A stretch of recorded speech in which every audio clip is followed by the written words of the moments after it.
Robbie, boy, how are you? It's good to see you. Oh, hello, George. Hello, George. Is that the way to talk to an old cellmate? How about that, Margie? Look, I was just getting ready to leave. Well, what can I do for you? Well, nothing. Just because I look up an old friend when I get out. Lay off it. You're trouble, George, and I'm through with trouble. Come on, let's go. Well, I know how it is when you first get out, so if you can use a few bucks, take that. Well, thanks, Robbie. I'm a little stony at that. Listen, I'll get it back to you. No, don't bother.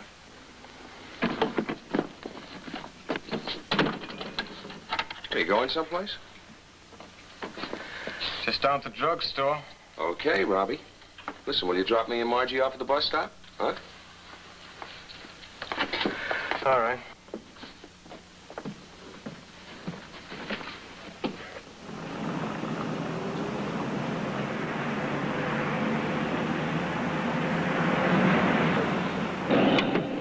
I'll go in with you, Robbie. Huh? I thought you were in a hurry to catch your bus. I'm out of cigarettes. Anyhow, you want to get a magazine or something, weren't you? Sit tight, honey. We'll be right out.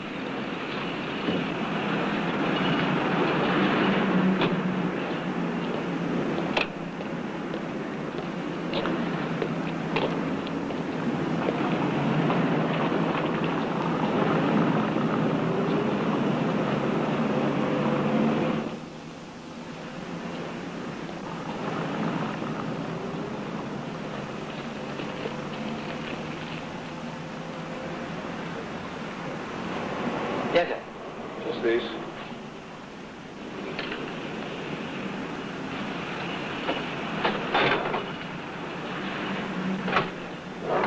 Anything?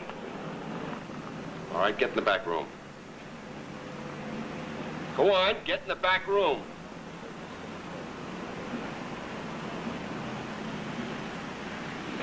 Go on, in the back room. Go on. Police, stop it!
If there was any man in town who should have known that I couldn't possibly concern myself with a routine criminal case, it was Harold Stern.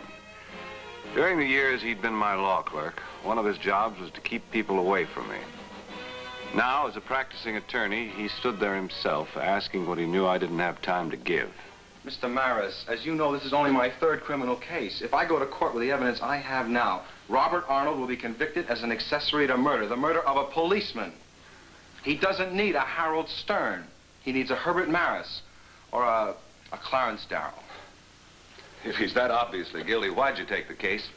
But he isn't guilty. I've known Bob since we were kids. I believe him. He didn't do it. Oh, now, don't tell me that he was framed. Of course not. Now, look, sir, Robert Arnold made his mistakes when he was younger. It's true, he spent 3 years in prison. But he doesn't owe society a thing anymore. When he came out, I got him the job he has now. And he just happened to be with George Galt, whom he met in prison, the night that Galt tried to hold up a drugstore, huh? That's right, sir. You don't just happen to be involved in a holdup like that. Robert Arnold was. Harold, I just don't have the time. Mr. Maris, he is caught in a web of circumstantial evidence that will hang him. He needs you. Look, if you won't do it for him, then do it for me. If you don't, he'll die. I can't help him. I've done everything I can, and I know it isn't enough. Please, Mr. Maris, just talk to him.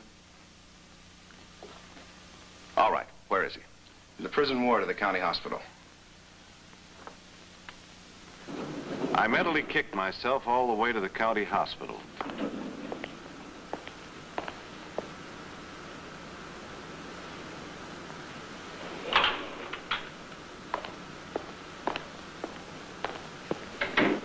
I knew that if the evidence against a man was so strong that even a smart lawyer like Harold Stern felt he'd be convicted, the man is usually guilty. But I also knew that Harold Stern was honest and put into practice the high ideals he professed. So I convinced myself that I owed him this much.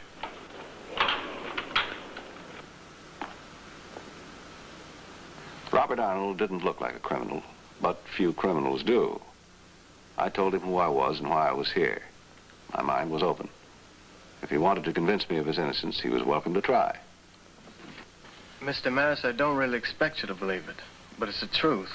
Stern told me you were driving the car that night. Why'd you pick that particular drugstore? Just because it was close to where I live. You see, I was going to buy a magazine and then drop them off at the bus. Miss Margie is the girl you claim was with Galt that night. That's right. The police say that Galt was the only one in the getaway car. I can't help what the police say. Mr. Maris, maybe she got scared and ran when she heard the shooting. I don't know, but she was sure there when we went inside. When was the first time you were aware that anything was wrong? Well, I was reading a magazine, and I didn't notice a thing until I heard somebody holler.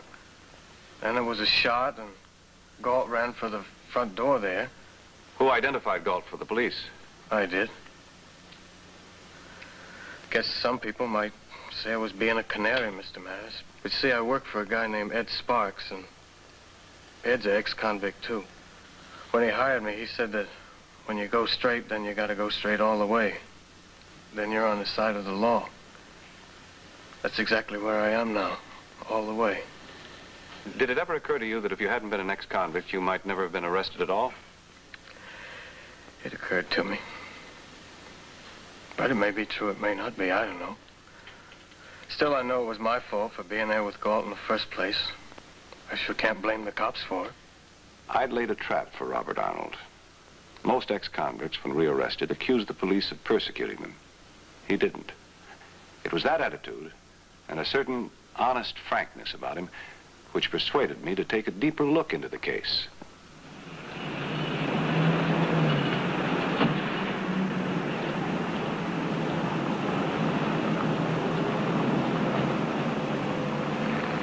The owner of the store Galt had tried to rob was named Thompson. Mr. Thompson remembered the holdup indignantly, as he had a right to do. The ironic thing was that he'd been held up 3 times in the past 2 months, so the police occasionally staked out his store as a matter of routine. Then I asked him about the girl Arnold claimed was in the car. Mr. Maris, I don't know anything about any blonde. To tell you the truth, I didn't even see the car. Maybe there was a girl outside, maybe there wasn't. Had you ever seen Arnold before the night of the robbery? You mean the fellow at the magazine rack? Oh, sure, he comes in sometimes, buys a little something, mostly magazines. Must have read a lot. Don't you think it's strange that if a man like Arnold was going to plan a robbery, he'd have picked a store where he'd almost certainly be recognized? Well, I never thought of that. It does seem kind of funny, doesn't it? It certainly does.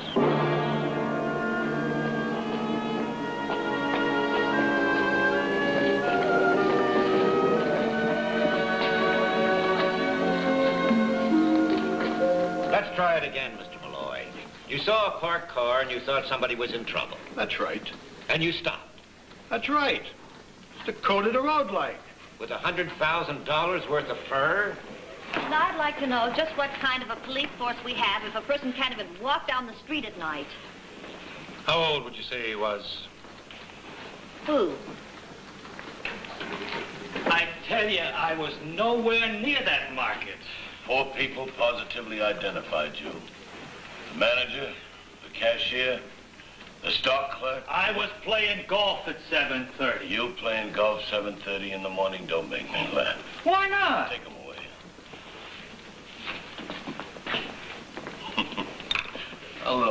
Consular.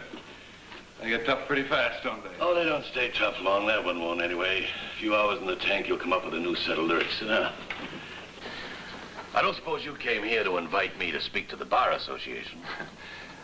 You're holding a Robert Arnold in the prison ward, aren't you?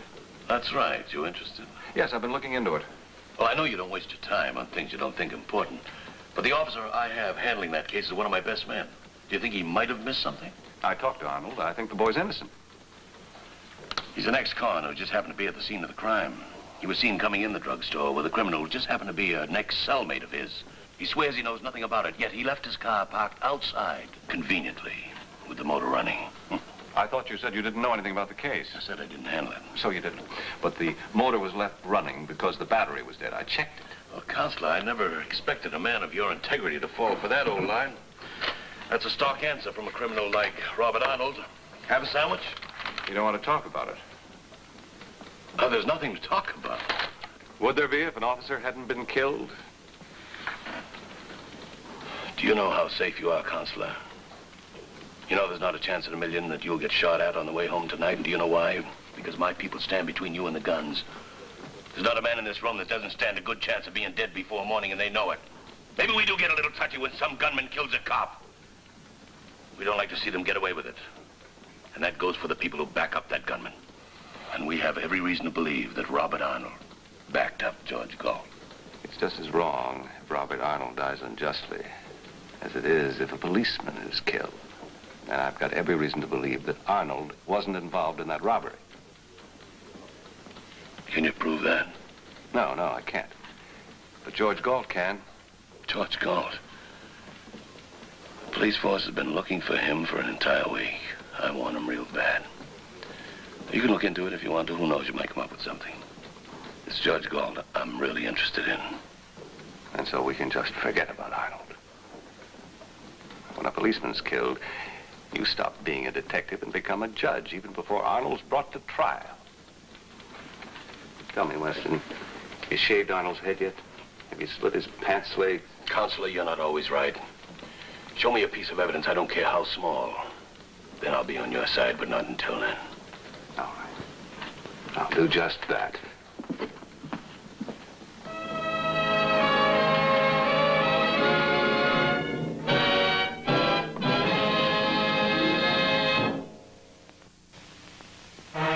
The name of Ed Sparks, Arnold's employer, had repeatedly come up in the course of my investigation.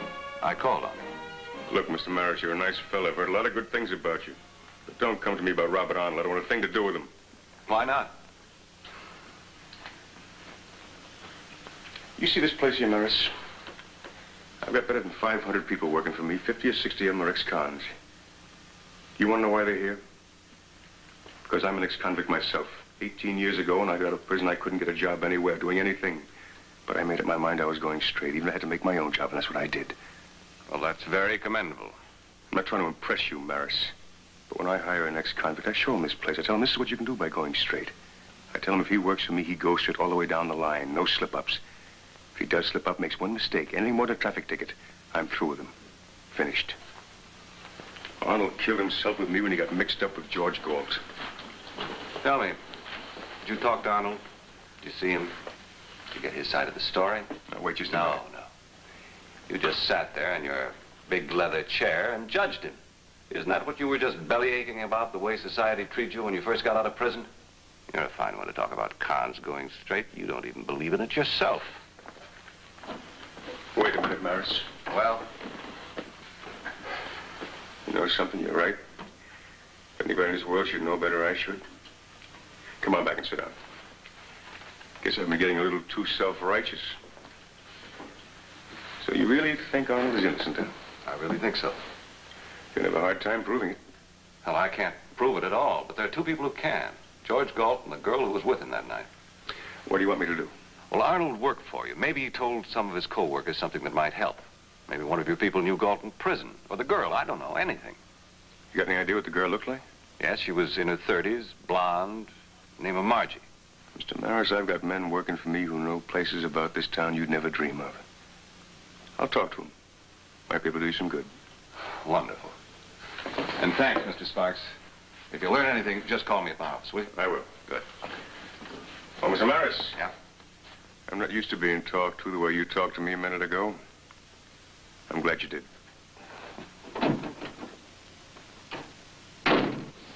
That night, Ed Sparks brought me the news that one of his drivers had known Galt in the old days. Galt had run around with a blonde girl named Margie then. All Sparks' man knew about her was that she used to work as hostess and taxi dancer in the river district of town and had served a sentence in the State Women's Reformatory. There they are, 3 of them, all Margies. And you were right. I said one of them used to run around with Galt before he was sent up. Now, if your man can pick the right Margie out of these 3... But if he picked her out of just 3, you might say he was just lucky. But if he picked her out of 7, can I take all of these over to the county hospital? Sure, I'll go along with you. We showed the 7 pictures to Robert Arnold. He'd never seen the first 4. But he positively identified the 5th, Margie Cleaver, as the girl who came to his room with George Galt. The girl who stayed in the car when the holdup took place. You told me that Cleaver dame hung around the river district.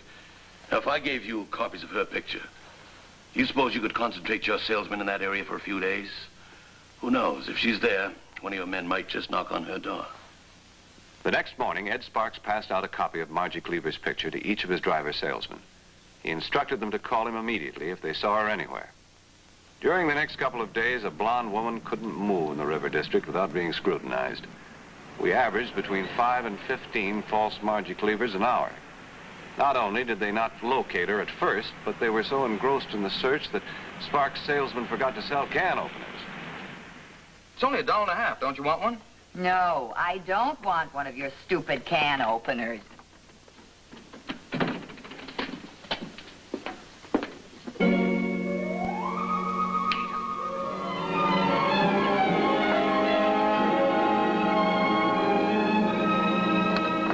Hello, Mrs. Sparks.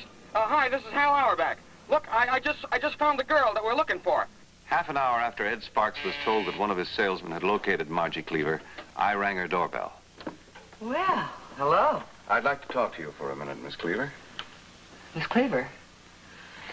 Miss, if you don't talk to me now, you'll be talking to the police next.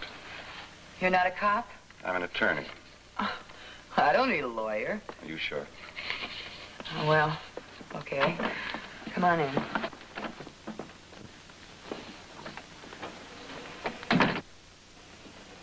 Well, what do you want? To save a man's life. Robert Arnold. I never heard of him. And I suppose you never heard of George Galt either.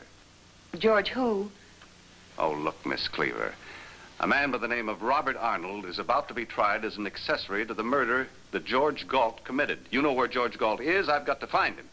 I've never heard of George, what's his name? And even if I did, do you think I'd blow the whistle on a killer? I got my own neck to worry about. Arnold swears that you were in his car the night of the robbery. Yeah, I read about that in the papers. Cops say he's lying. Well, the police aren't so sure anymore. They've got a theory. They figure that anyone who was sitting in that car, not expecting bullets to start flying, would drop to the floor when the first shot was fired. I'd do that, wouldn't you? You get out of my house, mister. I didn't have any trouble finding you, Margie. And I'm not nearly as efficient as the police. And I wouldn't try calling him and warning him. The phone might be tapped. Get out!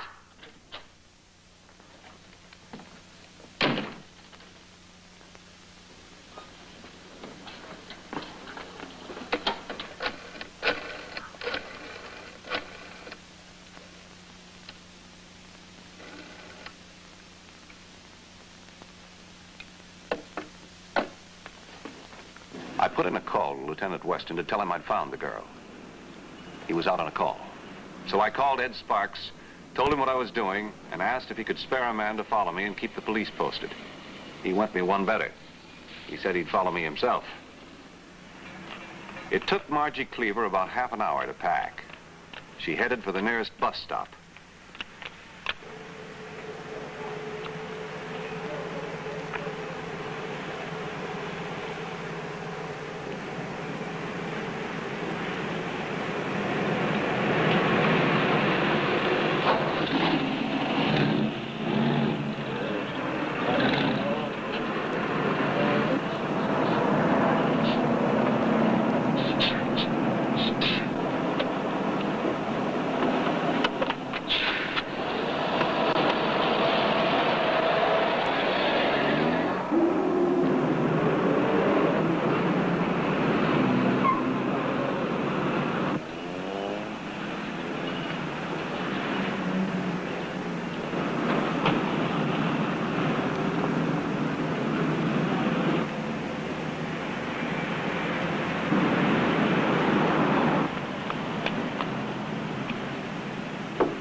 The operator of the motel, a Mrs. Bacon, said that the occupant of Unit 4 was a George Burke who had lived there quietly for a week and a half.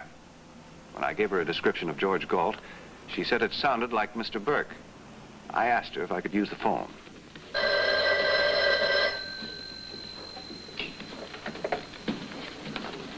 Lieutenant Weston. Maris, Lieutenant. I can't explain now, but I'm at the Brentwood Motel on Westlake. George Galt is living in Unit 4. Are you sure? I'm sure, but he and Margie Cleaver will be making a run for it any minute now. Stay there, I'll be right over. Lieutenant, if Galt is killed, he won't do Arnold any good. I want him alive. Well, that's up to him. If he doesn't use his gun, we'll take him alive. Oh, and Counselor, don't be a hero. Stay out of sight. I sent the motel manager away to safety. I had one hope, that Weston would get here before Galt tried to leave. He didn't.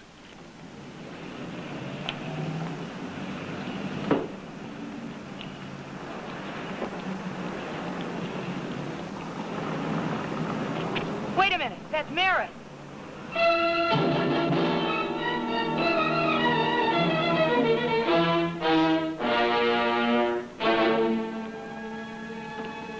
George, it's the police. Let him go. They're coming.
Help yourself, baby. I'm getting out of here.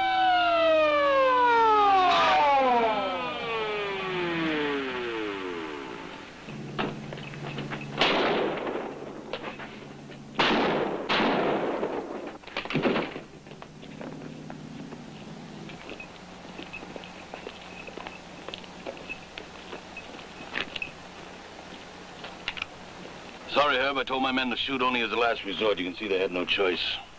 Well, let's get the girl.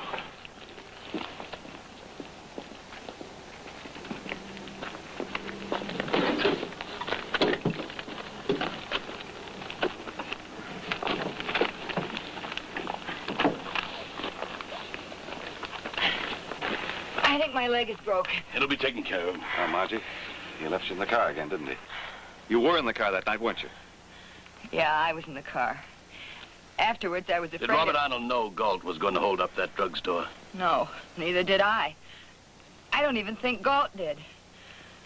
It isn't the first time that he pulled a heist out of thin air. You'll testify to that? Yeah, I'll testify. I don't owe him a thing.